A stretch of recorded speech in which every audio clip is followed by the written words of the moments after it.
Can you guess these two Targaryen kings? And if you can, for most, I bet it hasn't dinged to you who they're descendants of. Bastards! Yes, I'm talking about that guy. In this video, I'm going to share with you the 3 crucial steps that Vaemond Velaryon and his heirs took that led to 2 of his grandsons becoming king of Westeros and his bloodline holding the Iron Throne for a solid 2 generations. And be sure to stick around to the end of the video, where I revealed a bonus descendant of Vaemond Velaryon, a great-great-grandson who would go on to create his own house and lead a war of succession that would last for many generations. Hey guys and gals, it's Mike here with Quick Thought, where we discuss fictional and real-world history alike.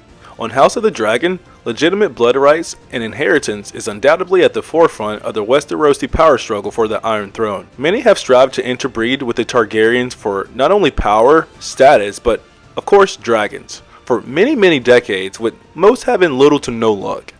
However, for Vaemond Velaryon, persistence, honesty, and destiny would all work in his favor in the end, as not only his granddaughter would become queen consort of the 7 kingdoms, but 2 of his great-grandsons would become king, and one of his great-great-grandsons would go on to become one of the biggest headaches Westeros has ever known. If you find you're enjoying the video, be sure to give it a thumbs up. It'll definitely help out the channel. Vaemond Velaryon is argumentatively one of the most controversial lords in not only House Velaryon, but in the whole of Westeros during the reigns of both King Jaehaerys and his grandson, the King Viserys. But whether you fancy this brooding man or not, the crucial actions he and his offsprings took would lead to his bloodline sitting the Iron Throne for many decades to come. These are the 3 crucial steps taken by Vaemond Velaryon and his descendants that would allow them to occupy the Iron Throne for a solid 2 generations. Number 3. Vaemond kept his bloodline pure, unlike his elder brother, Lord Velaryon, who openly and willingly allowed the dilution of the Velaryon bloodline without shame. Vaemond Velaryon stayed true and traditional, upholding the dignity of legitimate blood rights of inheritance.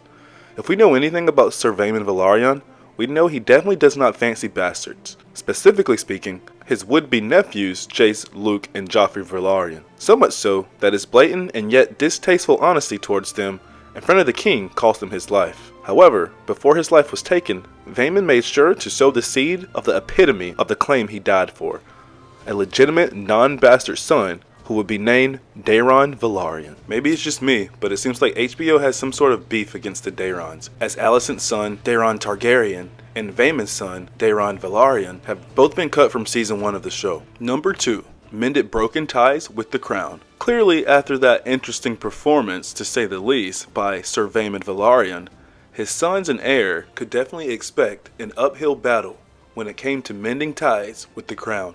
Shortly after the death of their uncle, Lord Velaryon, Vaemond's sons, Daeron and Damian, went to King's Landing to contest the claim against their cousin, Corlys's bastard son, Alan of Hull, who was recently legitimized by Queen Rhaenyra Targaryen during her short half-a-year reign as queen. However, Daeron and his brother's claim was shot down by then hand of the king, Tywin Lannister. Daeron, being a good sport, or possibly just looking to avoid the same fate as his father Vaemond, accepted the succession and later backed and aided his cousin Adam of Hull during the Daughters' War against the Braavosi, where he would unfortunately lose his life to drowning. Unlike his father, Daeron Velaryon was successful in mending his ties with not only Driftmark, but the crown of Westeros. But much like his father, Daeron left behind a legitimate heir, but this time a daughter he would go to name Daenerys Velaryon.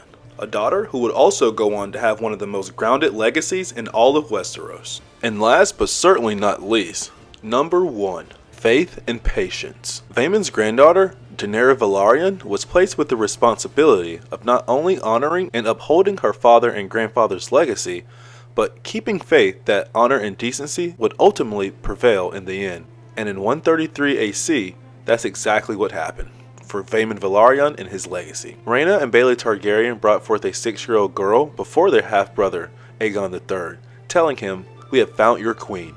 Before him was the young but beautiful Daenerys Velaryon, Vaemond's granddaughter and legitimate descendant, becoming queen consort of Westeros in 133 AC.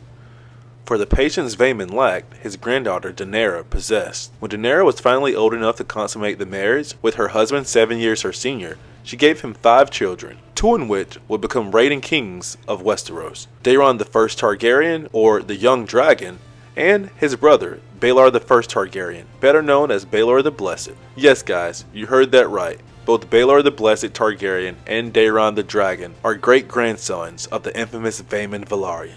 Daeron the Young Dragon and Baelor the Blessed are to Vaemond Velaryon, as Helena's kids Jaehaerys, Jaehaera, and Maelor are to Ser Otto Hightower, great-grandsons of the extension of the female line. Daeron notably being named after his grandfather, Vaemond's son, Daeron Velaryon.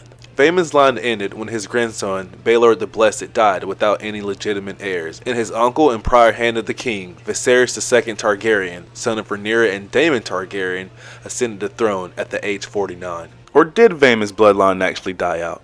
How many licks does it take to get to the center of a Tootsie Pop? The world may never know, as Vaemond's great-granddaughter, Daena Targaryen, better known as Daena the Defiant, the eldest daughter of Aegon III and Vaemond's granddaughter, Queen Daenerys Velaryon, was part of an affair with her cousin Aegon IV, birthing him the infamous bastard the realm would come to know as Daemon Blackfyre. Vaemond's great-great-bastard grandson will go on to be remembered as one of the most legendary lords in all of Westerosi history. He founded House Blackfyre, led one of the most deadly civil wars in all of Westerosi history, and wielded the infamous sword from his ancestor Aegon the Conqueror, Blackfyre, notably where his name derives. So let me know down below guys, were you able to guess all of Vaemond's descendants? Did anyone on the list surprise you? I'd love to read your comments down below. While Lord Corlys, a man who claimed that the family name was the only importance to him, willingly overlooked his legitimate nephews who already bared the name Velaryon he so wanted to reserve, simply to beg to legitimize his bastard to secure his bloodline on the Driftwood throne, a bloodline he showed little to no interest in maintaining until he was forced, might I add. However, Vaemond's unmatched motivation to not only have legitimate offsprings bear the name Velaryon, but also to ensure Driftmark be occupied and controlled by pure Velaryon blood, undoubtedly passed down through his heirs and bloodline. But it was the determination, persistence, and honoring of legitimacy that ultimately rewarded Vaemond's legacy a prize greater than the Driftwood throne can ever imagine, the Iron Throne of Westeros and protector of the realm. Well guys and gals, be sure to hit that thumbs up button if you enjoyed the video, and also be sure to subscribe to the channel. I'd love to have you around. That's all I have for you on this one, and I'll catch you in my next video. Later, and peace out.